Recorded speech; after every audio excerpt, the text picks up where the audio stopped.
Assalamualaikum warahmatullahi wabarakatuh. Nama saya Aufa Ikram Ramadika dari kelas 12 MIPA 2 dengan nomor absen 6. Pada video kali ini, saya akan melakukan sebuah praktikum dengan yang berjudul sel volta dari sayuran dan buah-buahan. Tujuan percobaan ini tuh apa sih? Tujuan percobaan ini adalah untuk membuat rangkaian sel volta dari buah-buahan dan sayuran yang bisa kita temukan di sehari-hari. Dan juga dari elektroda yang bisa kita temukan di kehidupan kita. Jadi semoga kalian menikmati. Nah, sebelum kita lanjut ke percobaan itu sendiri, sebelumnya mari saya paparkan beberapa tinjauan teori mengenai sel volta dari segi fisika, kimia, dan juga biologi. Jadi secara simpelnya, rangkaian listrik adalah susunan alat-alat listrik yang dihubungkan dengan sumber listrik sehingga menghasilkan arus listrik. Nah, dalam listrik dinamis diketahui ada istilah kuat arus listrik, beda potensial, dan hukum Ohm. Di mana kuat arus listrik yaitu adalah banyaknya muatan listrik yang mengalir melalui penampang suatu penghantar persatuan waktu. Artinya rumusnya adalah I kuat arus ampere sama dengan Q muatan kolom dibagi dengan T waktu sekon. Di mana beda potensial adalah banyaknya muatan yang terdapat dalam suatu benda. Rumusnya yaitu V beda potensial sama dengan W usaha Joule dibagi dengan Q muatan listrik kolom. Dan hukum Ohm itu sendiri rumusnya adalah R hambatan listrik Ohm sama dengan V beda potensial dibagi dengan I kuat arus ampere. Nah, dalam aplikasi ilmu kelistrikan, tidak jarang pula kita menggunakan alat ukur listrik sebagaimana seperti ampermeter dan voltmeter. Seperti namanya, ampermeter adalah alat untuk mengukur kuat arus listrik, sedangkan voltmeter adalah alat untuk mengukur beda potensial listrik atau tegangan listrik. Reaksi redoks adalah reaksi yang berlangsung pada proses-proses elektrokimia, yaitu proses kimia yang menghasilkan arus listrik dan proses kimia yang menggunakan arus listrik. Ada dua metode untuk menyetarakan persamaan reaksi redoks. Yang pertama yaitu metode bilangan oksidasi dan yang kedua adalah metode setengah reaksi. Nah, sel volta. Sel volta itu apa? Sel volta adalah proses di mana energi kimia diubah menjadi energi listrik. Katoda pada sel volta ini berkutub positif dan anodanya berkutub negatif. Pada sel volta diketahui yang namanya potensial sel. Potensial sel dapat dihitung berdasarkan data potensial elektroda positif yaitu katoda dan potensial elektroda negatif anoda. Berikut di bawah ini adalah gambar dari deret volta yang adalah urutan logam-logam berdasarkan kenaikan potensial sel yaitu dari potensial sel kecil ke potensial sel besar.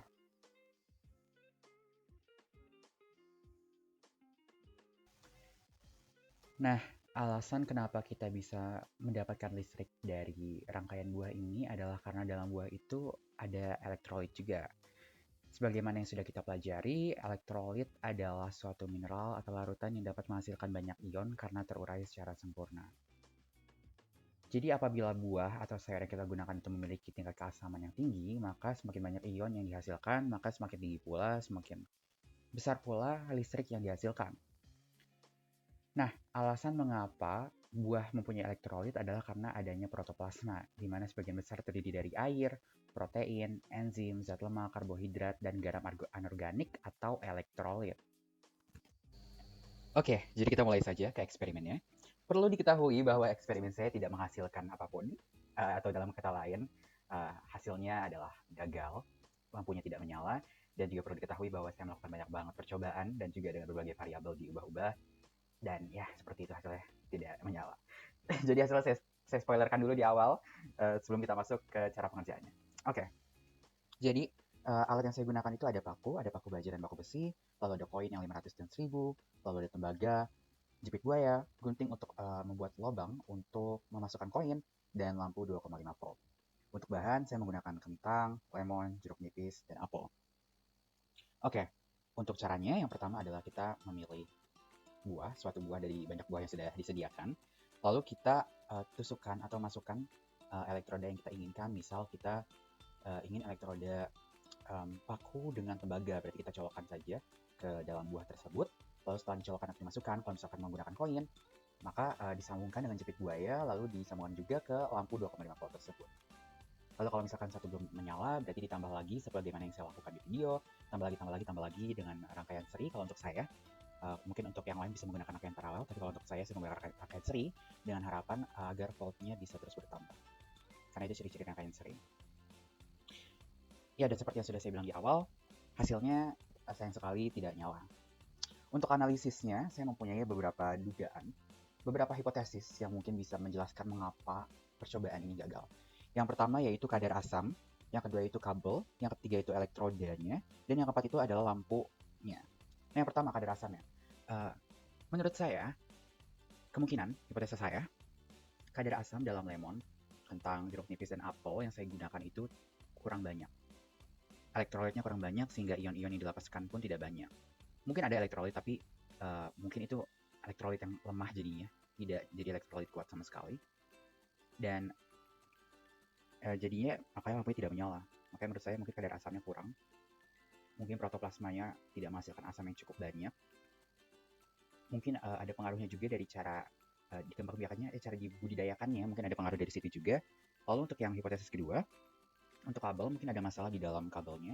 Mungkin ada kabel yang tidak bekerja sehingga semuanya berefek ke rangkaian tersebut karena saya menggunakan rangkaian seri. Jadi kalau misalnya satu masalah, semua masalah.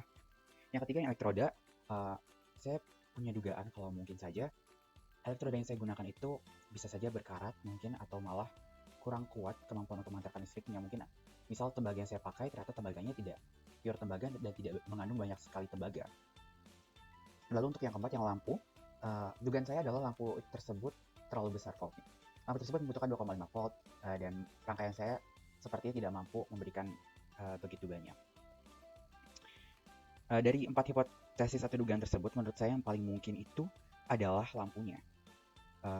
Voltnya terlalu besar, karena lampu tersebut sudah pernah saya coba dengan kabel, dengan baterai, dan lampu tersebut menyala, tetapi dengan rangkaian justru tidak menyala. Jadi kesimpulannya pada percobaan kali ini, saya tidak dapat membuat lampu menyala, dan self volta bisa diterapkan, bisa dipraktikkan di rumah sendiri dengan bahan-bahan yang kita punya, dengan alat-alat yang kita punya. Namun itu semua kembali tergantung kepada bahan-bahan yang digunakan, alat-alat yang digunakan, ada faktor kadar asam dalam buah, dalam sayurnya, dan juga mungkin ada faktor dari alatnya.